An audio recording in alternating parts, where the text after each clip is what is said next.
Hi and welcome. So today I want to share with you the role that emotions play in the emotional eating pattern. And of course, it seems really obvious because emotional eating, there's emotions in emotional eating. But I think we don't really focus in on emotions usually when we're looking at emotional eating. And so I know that for me, when I was on my emotional eating journey, I really didn't think about the emotions. I didn't think directly about them. I thought I needed to control the actions I was taking around my emotional eating. So controlling the way I was eating, controlling my body, over-exercising. I was doing all the things to sort of stop the symptoms that were happening. So if I was eating too much or if my body had been changing, I was trying to control those external things.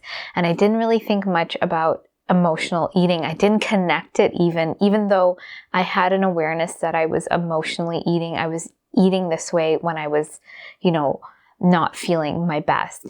And so I think it's important to share how emotions play into this pattern. And sometimes we think it's just because of the food we're eating, or we just need to change our behavior, but it goes a little bit deeper than that. And so emotional eating is a coping pattern. It's a coping mechanism. It's where we use food to soothe ourselves from any discomfort, uncomfortable emotions. Food is really amazing in a way in the short term to help us with that, because food makes us physiologically feel good. When we eat food, our body releases chemicals that make us feel good. And so we can temporarily feel good, and we're also distracting ourselves from sort of the deeper issue, the emotions under our emotional eating. And so, as I share in my other videos, emotional eating is multifaceted and multi-layered. And here I'm just going to specific on what I call true emotional eating. And so when we are, using food to soothe ourselves and to cope and, move away from our emotions, a lot of the reasons we do that is that as a society, even within our families, we were not taught about emotions. We were not taught what they were. We didn't know how to feel and process and resolve our emotions. We kind of put them to the side, and we started using food as a way to help us move through our emotions. But the reality is that food can never take away our emotion. It temporarily distracts us.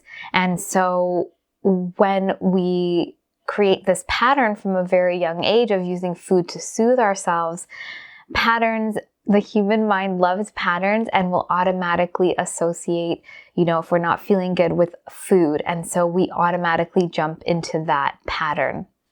And so what we really need to do, because that pattern is really there to help us cope with these uncomfortable emotions, we need to really figure out a new way of being with these emotions. And it's not even a new way. It's the way we were meant to be with our emotions, the way we were meant to use our emotions. Because emotions are biochemicals that are secreted in our body. When we experience something, our body gives us information through our emotions and insights, and it tells us a lot about what's going on for us. And if we don't really feel and move through those emotions without distraction, we don't get the information from it. And so that emotion, it doesn't just disappear, it stays in our body. Those biochemicals stay in our body, and it's sort of like they're on this broken loop because they want to be felt and processed and moved through. They want to be released. And they build up in our system. We store them.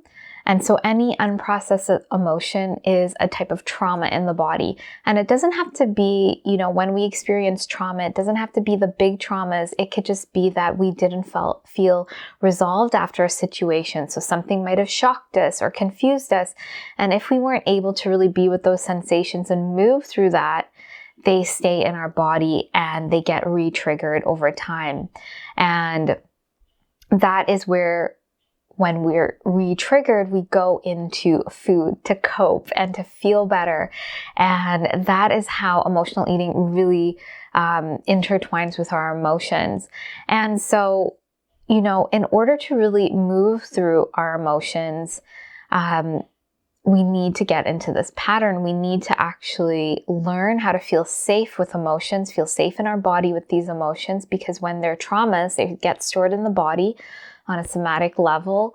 And we need a process to sort of go in, process the emotion and integrate it. And because it was unresolved, whatever event that created that emotion, we need to be able to rectify it. And that's where, I love using somatic psychotherapy tools. So I use inner child work and parts work to really get in there and resolve whatever created this pattern. And so when we're able to do that, we start breaking off food from the emotion, and we find the way we were truly meant to be with our emotion and how to feel good in our body. Because when we store those emotions as traumas, they can create we're pushing them into our body. They can create inflammation. They can create pain, tightness, contraction. Think about holding stress in your shoulders. They don't create a body that feels at ease. And it's sort of like we have this low grade stress level that creates inflammation and can, as we're in this pattern, we're creating a body that doesn't feel good as well.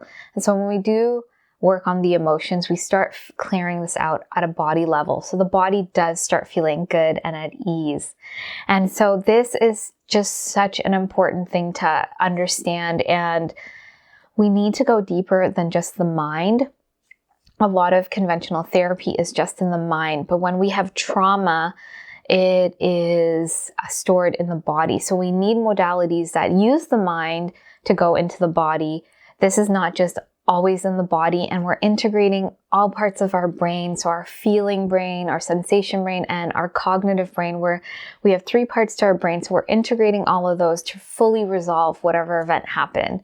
And what that equals to you, and you don't have to know exactly what is going on, is that whatever you've been holding in, whatever emotion that's been triggering your emotional eating gets released and resolved. And that pattern is no longer there, because you'll learn how to actually be with those emotions and process and move forward.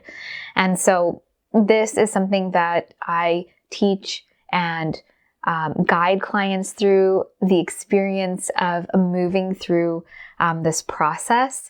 And it's an important part of the Emotional Eating Evolution program, which is my signature program to help women move through and resolve their emotional eating. These women are very frustrated. They've tried everything under the sun, from diets to therapy, acupuncture, all the whole range, pills and surgeries and all the things to help them resolve their emotional eating disorder programs. And this is the deeper level we need to go to really resolve those emotions. And so these women are, they want to move forward in their life. They want to feel confident in their body and around food. And this is a key component in, really feeling that at a body level, feeling that confidence and ease in your body, and also with your relationship to food. And so this program is amazing, and I've been lucky to guide a lot of clients through, and the women that I work with are so amazing that they really are committed to the process. And when you have commitment and a plan to follow, there is always success at the end. So if what I've shared with you is resonating with you and you see that this is the deeper level you need to go to, of course, in the Emotional Eating Evolution program, there are additional parts to the program. We're learning, about true nourishment, strategic digestion, and body acceptance, along with emotional wellness, to really, hit emotional eating at all angles and to resolve it. So if what I'm saying is resonating with you, I would love to invite you to check out more about the program. I'll leave a link below. Or if you feel you're ready to commit, you can book in an emotional eating assessment call. So on this call, it is about you and your goals and how the program can support you and if we are a good fit. So I'd love to invite you to book in that call if that's the place that you're in at this moment. And I just want to say thank you so much for watching. And if you have any questions, please leave them below. And please be sure to like and subscribe if you haven't. And I look forward to sharing more with you. And I hope you have a great day.